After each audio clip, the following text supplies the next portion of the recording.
Assalamualaikum warahmatullahi wabarakatuh. Salam Nusantara. Berjumpa lagi dengan saya di channel Robotik Nusantara. Pada tutorial video kedua ini, yang masih dalam serial pemrograman web dasar, saya akan mengajak teman-teman semua untuk belajar memilih text editor. Mungkin bagi teman-teman yang baru mau belajar bahasa pemrograman, di sini khususnya pemrograman web, tentulah berpikir bagaimana saya membuat dan apa yang harus saya gunakan untuk membuat program tersebut. Berikut ini saya sediakan jawaban yang mungkin terbesit dalam hati pikiran teman-teman yang baru mau belajar pemrograman web. Sebelum kita belajar lebih jauh tentang HTML. Di dalam pembuatan web, yang perlu Anda siapkan, teman-teman siapkan, yaitu text editor dan browser. Jadi text editor di sini itu text editor itu aplikasi yang digunakan untuk menulis sintaks atau kode program.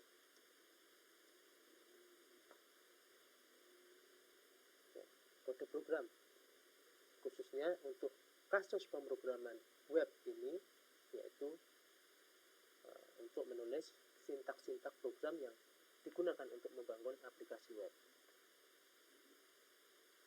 Di dalam Windows sendiri sebetulnya sudah disediakan text editor.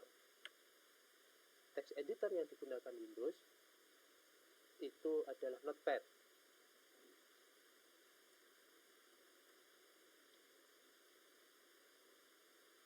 Kemudian ada macOS.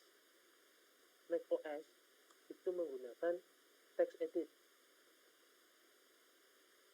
Dan ada lagi yang menggunakan Linux, itu bisa menggunakan Nano.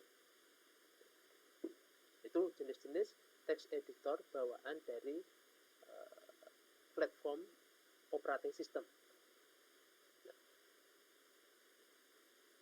text editor sendiri sebetulnya berbeda dengan word processor. Text editor tidak sama dengan word processor, di mana word processor sendiri ini contoh dari word processor ini misalnya MS Word, OpenOffice, dan lain sebagainya. Itu salah satu word processor. Artinya apa? Text editor ini tidak bisa digunakan untuk mengatur format dokumen serta tidak disediakan fitur-fitur yang dapat digunakan untuk desktop publishing. Kalau kita lihat di dalam Notepad sendiri, kita tidak bisa untuk mengedit sebuah teks menjadi lebih bagus, menjadi tebal atau miring atau membuat tabel di dalamnya. Di Notepad juga ada format-format semacam itu. Nah, selain text editor tersebut, ada beberapa text editor tambahan yang mungkin bisa teman-teman gunakan. Salah satunya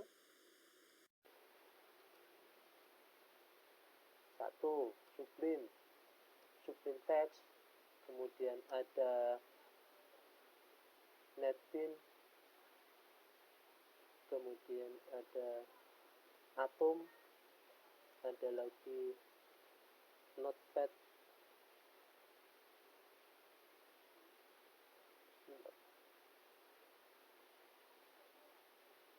Notepad++, kemudian ada lagi Visual Studio Code, dan lain sebagainya.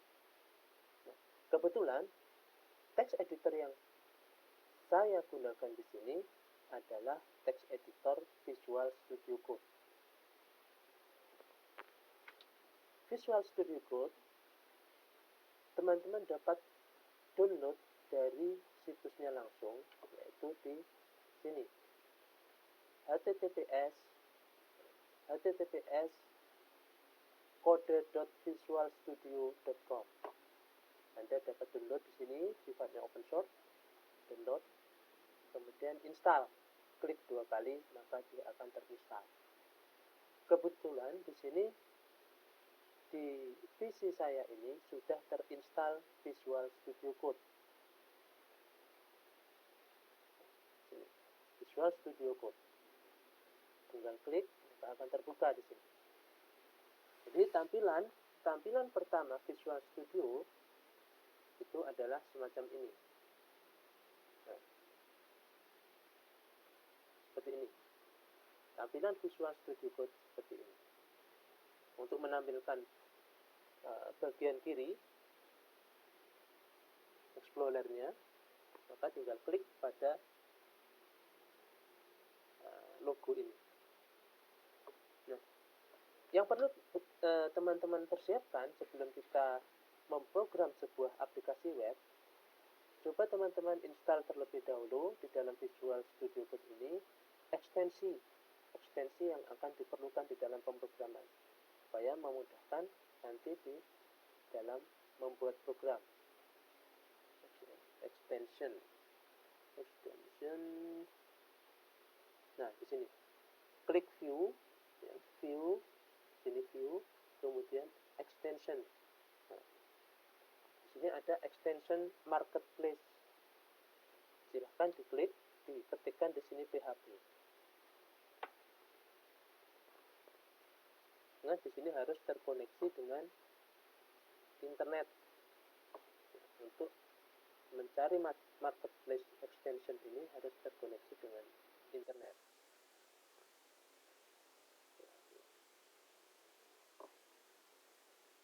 Nah, di sini akan muncul yang perlu diinstal adalah di sini. Kita lihat di sini PHP IntelliSense, kemudian PHP IntelliSense,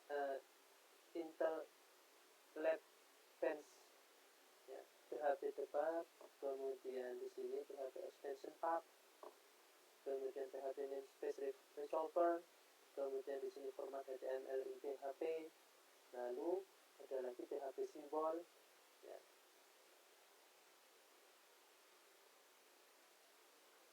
Itu saya rasa bagian itu yang PHP Form Builder itu beberapa ekstensi yang bisa teman-teman install di sini. Tinggal klik aja di sini ada tombol install, Oke. maka dia akan muncul nanti di sini install. Nah, install akan muncul di layar sebelah kanan. Nah, itu untuk Recognition started.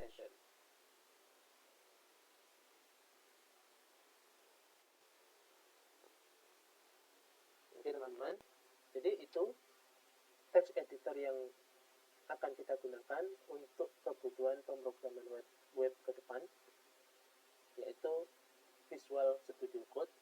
Jadi persiapkan terlebih dahulu text editornya. Dan untuk video tutorial kali ini cukup sekian sampai di sini. Jangan lupa like dan subscribe video ini untuk perkembangan lebih lanjut. Terima kasih. Assalamualaikum warahmatullahi wabarakatuh. Berjumpa lagi di video selanjutnya.